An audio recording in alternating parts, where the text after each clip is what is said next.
جی بھائی صاحب، السلام علیکم، کیا حال چال ہے بھائی؟ خیریت سے ہیں آپ؟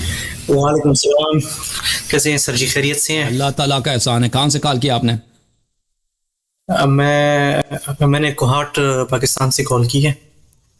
کوہاٹ سے کال کیے. جی سر، کیا نام ہے؟ میرا سر احمد نام ہے. احمد بھائی، حکم کریں، کیا حکم ہے بھائی؟ سر میں آپ کی ویڈیوز کافی عرصے سے دیکھ رہا ہوں. جی کافی جو میرے جو سوالات تھے وہ ان میں حل ہو گئے ہیں، لیکن کچھ ایسے تھے جو مجھے جواب نہیں مل رہا تھا نا. جی سر. اس وجہ سے آپ کے ساتھ رابطہ کیا ہے. جی سب سے پہلے جو میرا جو کوشچن ہے وہ کلمے کے لحاظ سے ہے نا. جی پچھلی جو قومیں تھیں، جیسے حضرت عیسیٰ علیہ السلام کی، حضرت موسیٰ علیہ السلام کی، تو اگر وہ اپنی قوم کو چھوڑ کے چلی بھی گئے ہیں نا، جیسے موسیٰ علیہ السلام کی وفات ہو گئی تو قوم رہ گئی پیچھے.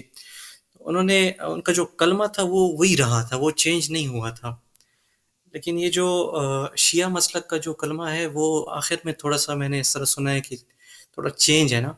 تو کیا یہ اس طرح جو چینج آیا ہے تو یہ شیعوں نے آپ چینج نہیں کیا، حضرت آپ لوگوں نے ڈراپ علی؟ کیا نا. شیعوں نے چینج نہیں کیا، آپ لوگوں نے ڈراپ کیا بھائی. اچھا، یہ جو جب رسول اللہ صلی کلمہ ہے. اللہ علیہ وسلم نے فرمایا من کنت مولا فہذا علی علیہ السلام مولا، جب جی جی پیغمبر صلی اللہ علیہ وسلم نے فرمایا کہ انی تارک فیکم من ان اخذتم به لن تضلوا بعدی ابدا، کتاب اللہ وعترتی اہل بیتی، کہ ہدایت کا ایک ہی طریقہ ہے کہ کتاب اور اہل بیت علیہ السلام کی اتباع کرو. تو لازمی بات ہے اہل بیت علیہ السلام کو پہچاننا اور ان کی اتباع کرنا، یہ نجات کا طریقہ کار ہے. ٹھیک ہے نا، نجات کا طریقہ جی کار. سر اس اب میں آپ لوگ اس کو میرا نہیں مانتے، کوشچن. پیغمبر کی بات کو نہیں مانتے، تو اس میں ہمارا کیا قصور ہے؟ ہم مانتے ہیں. نہیں سر، میں یہ آگے میرا کوشچن وہ پورا نہیں ہوا نا. میں یہ آپ سے عرض کر رہا ہوں کہ حضرت علی رضی اللہ عنہ کے دور میں بھی کافی غیر مسلم مسلمان ہوئے ہوں گے. اس طرح امام حسن، امام حسین رضی اللہ عنہ کے دور میں بھی کافی غیر مسلم مسلمان ہوئے ہوں گے. تو ان کی ریفرنس سے کوئی بتا سکتے ہیں، کوئی حدیث دکھا سکتے ہیں کہ انہوں نے یہی کلمہ پڑھایا ہو؟ دیکھیں، اسلام کے لیے اب بھی ہے، اسلام کے لیے ہم اب بھی صرف شہادتین. اسلام کے لیے ہمیشہ جو شخص مسلمان بنتا ہے نا، ہم نہیں کہتے مسلمان بننے کے لیے مزید چیزوں کی ضرورت ہے. اگر آپ نے صرف اسلام قبول کرنا ہے تو اس کے لیے شہادتین کافی ہے. لیکن اسلام صرف شہادتین کی بات نہیں ہے. اگر ایمان میں داخل ہونا ہے تو ائمہ اطہار علیہم الصلاۃ والسلام کی شہادت دینی ہوگی. میں آپ کی خدمت میں عرض کرتا ہوں کہ روایت آپ کو دکھا دیتا ہوں کہ اس سے پہلے جی رسول اللہ صلی اللہ علیہ وآلہ وسلم کے بعثت کے ابتدائی ایام میں کلمہ کیسے ہوتا تھا. یہ کتاب ہے الامالی لشیخنا الصدوق رحمۃ اللہ علیہ، چاپ المطبعہ الحیدریہ، نجف اشرف میں کتاب چھپی ہے. ملاحظہ فرمائی یہاں پر صفحہ نمبر 531 میں المجلس السابع والثمانون، یہاں پہ حدیث ہے حضرت فاطمہ الزہرا سلام اللہ علیہا کی ولادت کی، کہ حضرت زہرا سلام اللہ علیہا کی ولادت کے واقعات وہاں پہ، کہ حضرت خدیجہ سلام اللہ علیہا جب حاملہ تھیں حضرت زہرا سلام اللہ علیہا کے ساتھ، تو اس زمانے میں سب قریش دشمن بن گئے تھے. پیغمبر صلی اللہ علیہ وسلم کے جتنے رشتہ دار تھے وہ دشمنی کرتے تھے، قبیلے والے مکے والے دشمنی کرتے تھے، کیونکہ نبوت کے اور بعثت کے ابتدائی ایام تھے. اور ان کے سب حضرت خدیجہ کے بھی جتنے رشتہ دار تھے ان سے انہوں نے اپنے رشتے کاٹ دیے تھے. تو یہ بالکل اکیلی تھی. تو حضرت خدیجہ نے کہہ دیا اپنے شوہر حضرت رسول صلی اللہ علیہ وآلہ وسلم نے کہ الجنین الذی فی بطنی یحدثنی ویؤنسنی، فرمایا اپنے شوہر گرامی سے کہ یہ بچہ جو میرے دل میں ہے، میرے پیٹ میں ہے، میرے رحم میں ہے، یہ بچہ مجھ سے بات کرتا ہے اور مجھ سے گفتگو کرتی ہے، بات کرتی ہے.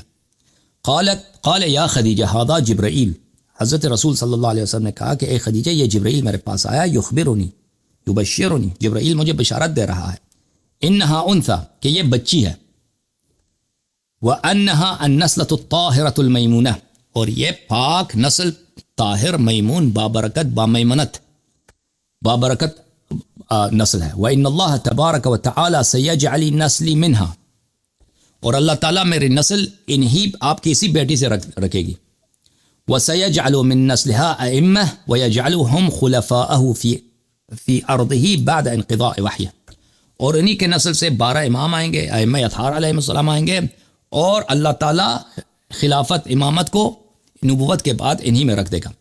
پھر جب حضرت زہرا سلام اللہ علیہ کی ولادت ہوئی ہے تو اس وقت حضرت مریم آئی ہیں, حضرت آسیہ آئی ہیں, حضرت حوا آئی ہیں جنت سے.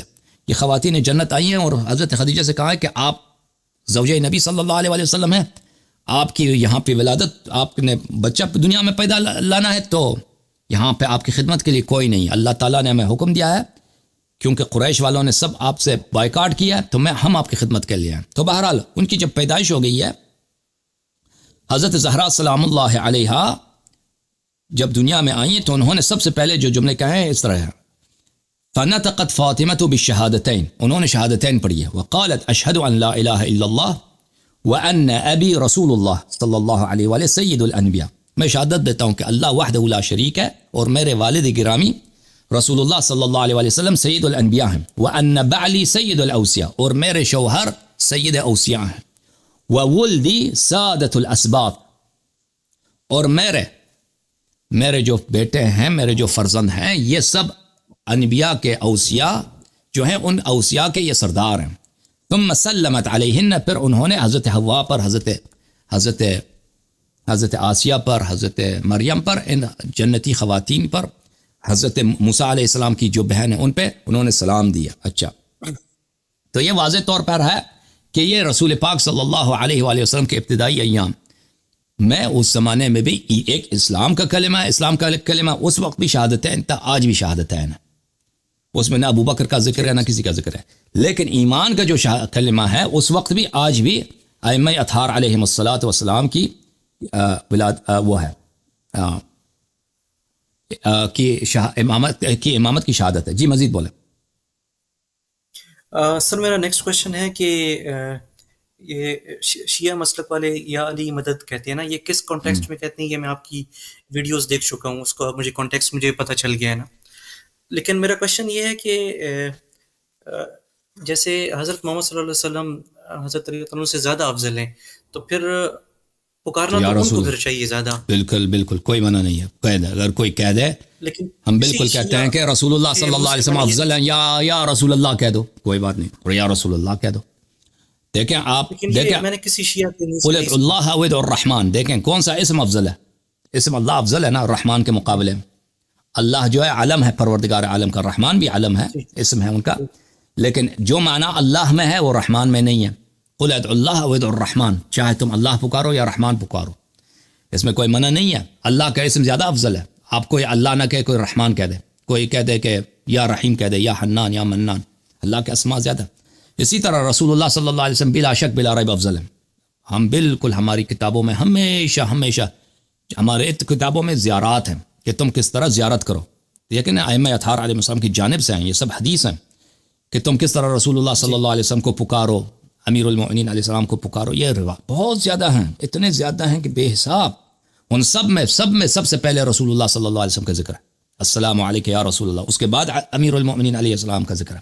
تو اگر کوئی شخص کہہ دے یا رسول اللہ, بالکل لعنت ہے اس پر کہ کوئی اس کی مخالفت کرے, یا کہہ دے اس کو کہہ دے کہ تم یا رسول اللہ نہ کہو یا علی کہہ دو. سلام اللہ علی امیر المؤمنین و سلام اللہ علی رسول اللہ وعلی عترتہما, دونوں صحیح ہیں.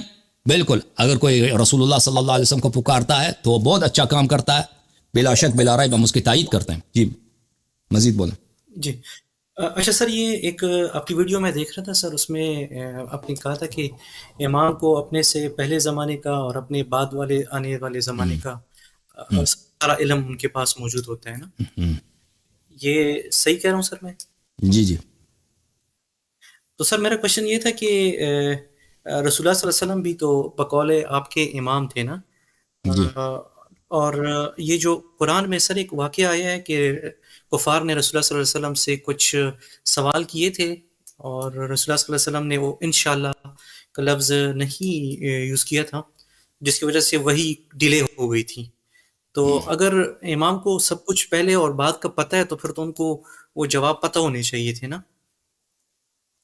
مجھے نہیں معلوم کس واقعے کی طرف ذکر کر رہے ہیں, شاید آپ کی کتب میں, ہماری کتب میں ایسا شاید نہیں ہے. اگر ہے بھی تو رسول اللہ صلی اللہ علیہ وسلم کو حکم ہوگا اللہ کی جانب سے کہ تم ابھی جواب نہ دو, وحی کا انتظار کرو. ٹھیک ہے نا, بہت دفعہ یہ ہوتا ہے. اللہ نے ناراضگی کا اظہار بھی کیا تھا کہ آپ نے وہ اس طرح نہیں انشاءاللہ نہیں کہا تھا. دیکھ میں آپ کی خدمت میں عرض کروں, ایک اور بھی ایک سر منٹ اس میں ایک وہ حدیث ہے ایک کہ منٹ وہ حوض جی، کوثر پہ جب قیامت کے دن ہمارے پاس جو روایت ہے، دیکھیں آپ کے پاس کتاب میں آپ کے مفسرین یہ کہتے ہیں کہ وہ آیات بہت ہے قرآن کے کہ اللہ تعالیٰ نے نبی صلی اللہ علیہ وسلم کو ڈانٹا ہے، مذمت کیا. تو ہمارے پاس ہے کہ اللہ تعالیٰ نے کبھی نبی صلی اللہ علیہ وسلم کو نہیں ڈانٹا، کیونکہ وہ معصوم ہے. انہوں نے کبھی ایسا کام انجام نہیں دیا ہے جو اللہ کے نزدیک وہ اس کے ناراضگی کا سبب یا عدم رضا کی سبب ہو. ملاحظہ فرمائیے کتاب الکافی للکلینی رحمۃ اللہ علیہ جلد نمبر 2، یہاں پر صفحہ نمبر 630 میں یہ حدیث ملاحظہ فرمائی، نزل القرآن بإیاک عنی واسمعی یا جارہ. قرآن کا انداز ایسا ہے، ایاک عنی واسمعی یا جارہ، کہ میں تجھ سے کہہ رہا ہوں لیکن مقصود کوئی اور ہے. جیسے آپ کا بیٹا آپ کے ساتھ ہے، ٹھیک ہے نا، ایک اور شخص بھی وہاں پر ہے، آپ اپنے بیٹے سے کچھ کہتے ہیں لیکن اس دوسرے کو سمجھانا مقصود ہوتا ہے کہ وہ سمجھ جائے. ڈانٹ بیٹے کو کر رہے ہیں لیکن ڈانٹ بیٹا مقصود نہیں ہے کہ وہ تاکہ وہ دوسرا آدمی سمجھ لے، کیونکہ آپ اس سے ڈائریکٹلی بات نہیں کرنا چاہتے کسی مصلحت کی بنا پر. پھر حدیث میں یہ ہے کہ امام جعفر صادق علیہ السلام نے فرمایا معناہ ما عاتب اللہ عز وجل به على نبیہ فهو یعنی به ما قد مضى من القرآن. جو قرآن کے ظاہر میں جو الفاظ ہیں عتاب کے، مذمت کے، توبیخ کے، سرزنش کے، کہ پیغمبر سے ہو رہی ہیں، یہ اس سے مقصود پیغمبر صلی اللہ علیہ وسلم نہیں ہے. مثلا قرآن مجید میں ہے ولولا ان ثبتناک لقد كدت تركن الیہم شیئا قلیلا عنا بذلك غیر، کہ اگر ہم آپ کو دین پہ ثابت قدم نہیں رکھتے تو آپ کفر کی طرف مائل ہو جاتے. اما اگر آپ کو دین پہ ثابت قدم نہیں رکھتے توحید پہ تو آپ شرک کی طرف مائل ہو جاتے. اس سے مراد پیغمبر نہیں ہے کہ پیغمبر مشرک ہو جاتے، نستجیر باللہ. اس سے مراد مسلمان ہے کہ اگر اللہ تعالیٰ مسلمانوں کو توحید پہ ثابت قدم نہیں رکھتے تو وہ بت پرستی کی طرف مائل ہو جاتے، بت پرست ہو جاتے. تو اس سے مراد رسول اللہ صلی اللہ علیہ وسلم نے اس طرح کے روایات، اس طرح کے آیات قرآن میں ہیں. وہ جو آیت میں نے ابھی پڑھی ہے نا، وہ سورہ اسراء میں ہے، وہ آیہ یہ ہے وَلَوْلَا أَن ثَبَّتْنَاكَ لَقَدْ كِدتَّ تَرْكَنُ إِلَيْهِمْ شَيْئًا قَلِيلًا إِذًا لَأَذَقْنَاكَ ضِعْفَ الْحَيَاةِ وَضِعْفَ الْمَمَاتِ ثُمَّ لَا تَجِدُ لَكَ عَلَيْنَا نَصِيرًا. اور اگر ہم آپ کو ثابت قدم نہ رکھتے تو بہت قریب تھا کہ آپ اعتماد کرتے تھے کفر اور کفار مشرکین پر، ان کی طرف مائل ہو جاتے. اور اس صورت میں ہم آپ کو ضعف الحیات و ضعف الممات، ڈبل دنیا میں ڈبل آخرت میں عذاب دیتے، اور آپ کا کوئی ناصر نہ ہوتا، آپ کا کوئی ہیلپر نہ ہوتا. تو یہ جو ہے نا، یہ آیا ظاہر میں خطاب پیغمبر صلی اللہ علیہ وسلم سے ہے، لیکن یہ حقیقت میں وہ مخاطب نہیں ہے. اوکے، تو اب جہاں تک علم کا تعلق، جی بولیں آپ، پلیز آپ کنٹینیو کریں سر. علم کا تعلق ہے، دیکھیں رسول اللہ صلی اللہ علیہ وسلم، آپ کے کتب میں کچھ ہوگا، مجھے نہیں معلوم، آپ کس حدیث کی طرف اشارہ کر رہے ہیں. ہمارے کتب میں رسول پاک صلی اللہ علیہ وسلم کو بہت ساری باتوں کا پتہ تھی، لیکن اس طرح نہیں تھا کہ ہر بات کا ان کو پتہ تھا. اور امام علیہ السلام کو اس طرح نہیں کہ ہر بات کا پتہ ہوتا ہے. بعض چیزیں ایسی ہیں کہ اللہ تعالیٰ نے ان کا علم ان سے چھپایا ہے کسی مصلحت کے بنا پر، اور بعض ایسی چیزیں ہیں کہ اگر امام ان کو جاننا چاہیں تو، یا پیغمبر اس کو جاننا چاہیں تو جان سکتے ہیں. یعنی ابھی فی الحال ان کو نہیں معلوم، لیکن اگر وہ چاہیں تو اس کو دیکھ سکتے ہیں، اس کو جان سکتے ہیں. اور بعض ایسی چیزیں ہیں کہ وہ اللہ تعالیٰ نے ان کو علم نہیں دیا، بعد میں دیں گے، یا جب ضرورت پڑتی ہے تو رسول صلی اللہ علیہ وسلم کو دے دیں گے اس کا علم. تو جب ہم کہتے ہیں کہ اللہ تعالیٰ نے بہت ساری چیزوں کا علم دیا ہے، بہت ساری چیزوں کا دیا ہے، لیکن اس طرح نہیں کہ ہر چیز کا دنیا میں کوئی چیز نہیں اس کا علم نہیں ہے، اس طرح نہیں ہے. بہت ساری ایسی چیزیں ہیں کہ اللہ تعالیٰ نے ان کا علم ان سے چھپا دیا. میں آپ کی خدمت میں عرض کروں، امیر المؤمنین علیہ السلام کا ایک قول ہے، کہتے ہیں کہ اگر یہ آیا قرآن میں نہ ہوتا یمحو اللہ ما یشاء ویثبت وعنده ام الکتاب، کہ اللہ چینج کر دیتا ہے مقدروں کو اور اللہ تعالیٰ ثابت رکھتا ہے مقدروں کو جو جیسے وہ چاہتا ہے، اور اللہ کے پاس ہے لوح محفوظ. تو اگر یہ آیا نہ ہوتا تو میں آپ کو بتا دیتا، دنیا کی ہر چیز جو آنے والے واقع ہونے والی میں آپ کو بتا دیتا. یہ نہج البلاغہ میں بھی اور دوسری کتب میں بھی یہ حدیث موجود ہے. اچھا مزید بولیں سر. یہ میں یہی پوچھنا چاہ رہا تھا کہ وہ جو امام ہے وہ ان کے پاس الٹیمیٹ نالج ہے یا پھر وہ بھی نالج میں ڈیفیشینٹ ہے نا؟ تو وہ آپ نے اچھا جواب دیا، کیونکہ وہ رسول اللہ صلی اللہ علیہ وسلم کی ایک وہ حدیث دوسری بھی میرے ذہن میں آ گئی ہے کہ حوض کوثر پہ رسول اللہ صلی اللہ علیہ وسلم کو بعض لوگوں کو پانی دینے سے روک دیا جائے گا نا، اور وہ وجہ یہ بتائی جائے گی کہ آپ کے بعد انہوں نے دین میں چینجز کیے تھے. جی تو اس کا مطلب ہے کہ رسول اللہ صلی اللہ علیہ وسلم کو ان چیز کا علم نہیں ہوگا جو چینجز انہوں نے کیے. ہو سکتا ان کو پتہ ہو، وہ حجت دوسروں کو سمجھانے کے لیے کہ بھئی دیکھیں بہت دفعہ سوال جواب ہوتا ہے دوسروں کو سمجھانے کے لیے. کہ مثلا پیغمبر صلی اللہ علیہ وسلم کو پتہ ہے کہ یہ لوگ جہنم لے کے لیے جا رہے ہیں، تو کہتے ہیں یہ تو میرے صحابی تھے، ان کو کیوں جہنم لے کے جائیں گے؟ ٹھیک ہے، تو ندا آئے گا کہ بھئی ان کو جہنم لے کے جائیں گے اس لیے کہ انہوں نے دین میں چینجز لے کے آئے۔ تو استفہام جو ہے نا، سوال و جواب، یہ ہمیشہ اس لیے نہیں ہوتا کہ وہ جو شخص سوال کر رہا ہے اس کو نہیں پتہ، بہت دفعہ استفہام ہوتا ہے دوسروں کو سمجھانے کے لیے۔ مثلا یہ قرآن مجید میں بھی بہت ہے، میں آپ کو دکھا دوں۔ مثلا یہ آیا قرآن میں سورہ بقرہ میں اللہ تعالیٰ کی جانب سے ارشاد ہے وَإِذْ قَالَ إِبْرَاهِيمُ رَبِّ أَرِنِي كَيْفَ تُحْيِي الْمَوْتَى۔ ابراہیم علیہ السلام نے اللہ سے عرض کیا کہ مجھے دکھا دو کہ تو مردوں کو کیسے زندہ کرتا ہے۔ قال اولم تؤمن، کیا تیرا ایمان نہیں ہے؟ اب اللہ کو تو معلوم ہے نا ابراہیم علیہ السلام مومن ہے یا نہیں، پوچھنے کی کیا ضرورت ہے، اللہ کو تو بالکل معلوم ہے، اس کے دل کا حال جانتا ہے۔ تو یہ سوال کیوں کیا ہے؟ سوال اس لیے کیا ہے کہ جو سوال ابراہیم علیہ السلام نے کیا، اگر کوئی شخص سن لے نا، اگر یہ ابراہیم کہتا ہے قال بلا ولکن لیطمئن قلبی، جی ہیں مجھے، لیکن میرے قلب اطمینان قلب کے لیے۔ اچھا، ابراہیم علیہ السلام کو اگر کوئی سن لے، اگر یہ کویشچن آنسر نہ ہوتا تو کوئی کہہ لیتا کہ بھائی، صرف یہ آیا ہوتا نا کہ ابراہیم نے کہا کہ مجھے دکھا مردہ کیسے زندہ کرتا ہے، تو سننے والا یہ سوچ سکتا تھا کہ شاید ابراہیم کو شک ہے، ابراہیم کو یقین نہیں ہے، ابراہیم علیہ السلام شک میں مبتلا ہیں، ان کو تردید ہے، تذبذب میں ہے کہ بھئی اسکیپٹسزم میں مبتلا ہیں کہ بھئی اللہ زندہ کر بھی سکتا ہے، نہیں کر سکتا، ایک دفعہ آدمی مر جائے، خاک مٹی ہو جائے، خاکستر ہو جائے، اس کو کیسے زندہ کر سکتا ہے؟ تو اس لیے سوال جواب کا فائدہ یہ ہے کہ دوسروں کو پتہ چل جائے۔ یہاں پہ میں ایک فائدہ آپ کی خدمت میں عرض کروں کہ جماعت مخالفین کہتے ہیں کہ ابراہیم علیہ السلام نے کہا لیطمئن قلبی، کہ میرا دل مطمئن ہو، میرا دل مطمئن ہے کہ تو مردہ کو کیسے زندہ کرتا ہے۔ اہل بیت علیہ السلام کے احادیث میں ہے کہ ابراہیم علیہ السلام کو شروع سے اطمینان تھا، یقین تھا کہ اللہ تعالیٰ مردہ کو زندہ کر لیتا ہے۔ لیطمئن قلبی اس لیے نہیں ہے، ابراہیم علیہ السلام کو پتہ تھا، ان کے علم میں تھا کہ ایک ایسا نبی آئے گا کہ وہ اگر اللہ سے طلب کرے کہ اگر تو پرندوں کو زندہ کر، مردوں کو زندہ کر، تو اس کی دعا اجابت ہوگی اور اللہ تعالیٰ اس کی خواہش پہ وہ مردوں کو زندہ کرے گا۔ وہ نبی بڑا عالی مقام ہوگا، اور وہ نبی کو اتنے فضائل ہوں گے، اور وہ اس کی شریعت ہوگی، نوح علیہ السلام کی شریعت وہ نسخ کرے گا۔ تو ابراہیم علیہ السلام کو یہ علم تھا، اندازہ تھا کہ میں وہی نبی ہوں، میں وہی نبی ہوں۔ تو اس بات کے لیے کہہ رہا تھا کہ میرا دل مطمئن ہو جائے کہ میں وہی نبی ہوں۔ اللہ تعالیٰ سے یہ طلب کیا کہ مجھے دکھا تو مردہ زندہ کیسے کرتا ہے، کیونکہ اس کو پتہ تھا کہ ایک ایسا نبی آئے گا جو اللہ سے یہ طلب کرے گا کہ بتا مجھے مردہ کیسے زندہ کرے گا، مجھے دکھا دے، پھر اللہ اس کو دکھائے گا، اور وہ وہی نبی ہے جو خانہ کعبہ کی تعمیر کرے گا، جو اسماعیل و اسحاق کا اور انبیاء علیہ السلام کا باپ ہوگا۔ تو اس کی بات ہو رہی تھی، نہ کہ یہ ابراہیم علیہ السلام کو پتہ نہیں تھا کہ اللہ مردہ کو زندہ بھی کر سکتا ہے، اور اس پہ اس کو اطمینان قلب نہیں تھا، اب اطمینان قلب ہوگا۔ ٹھیک ہے نا؟ اچھا، مزید بولیں۔ جی سر، یہ خلافت اور امامت، سر یہ ڈفرینٹ چیزیں ہیں یا ایک ہے؟ کیونکہ جو میرا جو کانسیپٹ ہے وہ آئی تھنک یہ ہے کہ خلافت جو ہے وہ ایک پولیٹیکل پوسٹ ہے، ہو سکتا ہے وہ کوئی ہیڈ آف اسٹیٹ کو ریپرزینٹ کرے، اور امامت جو ہے وہ مومنین کو ریپرزینٹ کرے۔ تو یہ مختلف استعمالات ہیں میرے بھائی، مختلف استعمالات ہیں نا، جب ہر زبان میں ایک لفظ کے مختلف بولی ہوتے ہیں، مختلف استعمال ہوتے ہیں، انگلش زبان میں، اردو زبان میں، مثلا بوٹ کہتے ہیں نا، بوٹ اردو انگلش میں بوٹ کہتے ہیں، جو جوتے ہوتے ہیں بوٹ کہتے ہیں، پھر آپ کہتے ہیں بوٹ ریبوٹ کر دو، کمپیوٹر کو ریبوٹ کر دو، ٹھیک ہے نا؟ یہ مختلف جگہوں پہ بوٹ کے مختلف معنی ہیں۔ اب خلافت جو ہے نا، ایک استعمال یہ ہے اس کا کہ حکومت کو خلافت کہتے تھے پرانے زمانے میں۔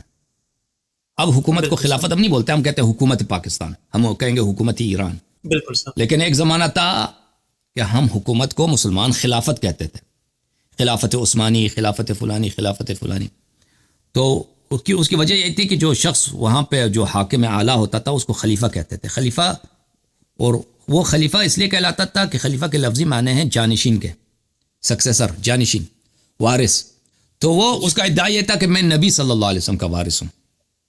جو خلیفہ تھا وہ ذل الہی کہلاتا تھا، اللہ کا سایہ ہے زمین پر، مسلمانوں کا امام ہے۔ تو وہ کیوں خلیفہ ہے؟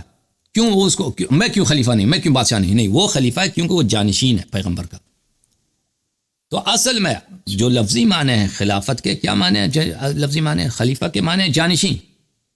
آپ ایک ٹیچر بھی جاتا ہے، اس کی جگہ پہ کوئی اگر دوسرا ٹیچر آ جاتا ہے تو وہ پرانے ٹیچر کا خلیفہ ہے، خلیفہ ہے. ایک ڈرائیور بھی جاتا ہے نا, دوسرا ڈرائیور آتا ہے اس کی جگہ پہ بس ڈرائیو کرتا ہے 2 دن 3 دن کے لیے, اس کا خلیفہ اس کا جانشین ہے. لفظی معنی ہے یہی ہے, لفظی معنی یہی ہے. لیکن مسلمانوں میں بہت عرصے تک حاکم وقت کو خلیفہ کہتے تھے, نہ اس لیے کہ جو حکمران ہے اس کا معنی ہے خلیفہ, نہیں. خلیفہ کا معنی کیونکہ یہ لوگ لیجیٹیمیسی کے لیے کس چیز کو یوز کرتے تھے کہ میں پیغمبر کا جانشین ہوں, ہماری طاعت اس لیے واجب ہے کہ ہم نبی صلی اللہ علیہ وسلم کے جانشین ہیں, تو اس لیے اس کو خلیفہ کہا جاتا تھا. تو پھر اس کا نتیجہ یہ ہوا کہ حکومت کو مسلمان خلافت کہنے لگے, ٹھیک ہے نا. تو ایک پولیٹیکل پوسٹ بن گیا. لیکن اس کا اصلی معنی جو قرآن و سنت میں ہے خلافت کے اصلی جو معنی ہے وہ اس کے لفظی معنوں میں استعمال ہوئے ہیں. نبی کریم صلی اللہ علیہ وسلم کے زمانے میں یہ اصطلاح نہیں تھا جو ابھی جو اصطلاح بنی ہے نا وہ خلافت کے, کیونکہ الفاظ جو ہے تاریخ کے ساتھ بدلتے رہتے ہیں. ابھی ہمارے زمانے میں اب کمپیوٹر ہم یوز کرتے ہیں نا, بہت ساری چیزیں کمپیوٹر کے اصطلاحات ہیں. یہ کہتے ہیں مثلا ڈسک ہے, مانیٹر ہے, بھئی ماؤس ہے. اب ماؤس جو ہے نا یہ ماؤس ہے. اب آپ 30 سال پہلے چلے جائیں, ماؤس اگر یوز کرتے تھے, ماؤس چوہے کے معنی میں ہے بھائی, چوہا. ماؤس یعنی چوہا, کوئی نہیں کہتا تھا کہ ماؤس یہ ہے چیز ہے بھائی. اب ماؤس کہتے ہیں ماؤس دے دو. ماؤس یعنی ایک آلہ ہے کمپیوٹر کے, یہ اب اصطلاح بنی ہے. تو اب 30 سال پہلے والی کتاب میں آپ دیکھیں, ماؤس دیکھیں گے نا, 40 سال پہلے والی, 50 سال پہلے 1920s کے کتاب میں, انگریزوں کے زمانے کے کتاب میں دیکھیں, اس میں ماؤس اگر آپ دیکھیں گے تو آپ کو پتہ ہے کہ یہ اس ماؤس کی بات نہیں ہو رہی ہے, یہ چوہے کی بات ہو رہی ہے, ٹھیک ہے نا. تو کیونکہ یہ اصطلاح بعد میں بنی ہے. اب نبی کریم صلی اللہ علیہ وسلم کے زمانے میں, اس زمانے میں خلافت کس معنوں میں استعمال ہوا؟ احادیث میں, قرآن مجید میں لفظی معنوں میں, یعنی جانشینی. تو خلافت کا کیا معنی ہے؟ نبی صلی اللہ علیہ وسلم قائد ہیں مسلمانوں کے, رہنما ہیں, مذہبی رہنما بھی ہیں, سیاسی بھی رہنما ہیں, عسکری بھی رہنما ہیں, ٹیچر بھی ہیں, اور قوانین کو وہ نافذ کرنے والے بھی ہیں. اگر کوئی چوری کرتا ہے اس کا ہاتھ کاٹ دیتے ہیں. امیروں سے وہ زکوٰۃ لیتے ہیں, غریبوں میں بانٹ دیتے ہیں, غنائم آتے ہیں تقسیم کرتے ہیں. تو یہ ساری ذمہ داریاں ان کی, ہیڈ آف سوسائٹی ہیں. اس کا جانشین کون ہوگا؟ اس کا جانشین یہ خلافت کے یہ معنی, ٹھیک ہے نا, خلافت کے یہ معنی. اس کے پیغمبر صلی اللہ علیہ وسلم کے فرائض کون انجام دے گا؟ ٹھیک ہے. امام کا کیا مطلب ہے؟ امام کا مطلب ہے لیڈر. اگر آپ ڈکشنری میں دیکھیں نا, لفظی لحاظ سے خلافت اور امامت لفظ کے لحاظ سے دو مختلف معنی ہیں, لیکن اس کا مصداق ایک ہی ہوگا شرعی لحاظ سے, کیونکہ جو پیغمبر صلی اللہ علیہ وسلم امام ہے, لیڈر ہیں, قائد ہیں, ان کا جانشین, ان کا خلیفہ بھی وہی لیڈر ہوگا, قائد ہوگا معاشرے کا, ٹھیک ہے نا. تو یہ فرق جو ہے خلافت اور امامت میں, یہ فرق ہے. ٹھیک سر. سر میں نیکسٹ کوشچن ہے سر, یہ تھوڑا سا کنفیوز اس معاملے میں ہوں جی. کہ یہ حضرت حسن علیہ السلام نے جب اپنی امامت کا دعویٰ کیا تھا تو اس ٹائم وہ اسٹرینتھ میں بھی اچھے تھے, مدینہ سے انہوں نے خلافت کا اپنا, مدینہ میں نہیں تھے, کوفے میں تھے وہ, کوفے میں حسن رضی اللہ عنہ. تو وہ اسٹرینتھ میں اس ٹائم اچھے تھے, اور لیکن اسٹرینتھ میں ہونے کے باوجود انہوں نے کیوں وہ بیک آؤٹ ہو گئے؟ تو یہ صحیح نہیں ہے کہ وہ اسٹرینتھ میں تھے, اسٹرینتھ میں نہیں تھے. وہ کافی ان کی جو لشکر ٹوٹ رہی تھی, اور ان کے قبائل کے لوگ معاویہ کے ساتھ مل چکے تھے, ان کے اپنے فوج کے سردار معاویہ کے ساتھ مل چکے تھے, اور ہر طرح سے لوگ ان کے ساتھ چھوڑ چکے تھے, اسٹرینتھ میں نہیں تھے. اور اگر معاویہ سے وہ لڑتے تو وہ ایک قتل عام ہوتا, وہاں پہ ایک میسکر ہوتا, جینوسائیڈ ہوتا عراق میں. اور کیونکہ دشمنی بہت شدید تھی عراق والوں کی شام والوں کے ساتھ, اور شام والے اگر جیت جاتے تو ان کو پتہ تھا کہ جن لوگوں نے ان کے ساتھ لڑائی کیا صفین میں, اور جن لوگوں نے لڑائی کیا جمل میں, ان لوگوں کو وہ اچھی طرح سے جانتے تھے.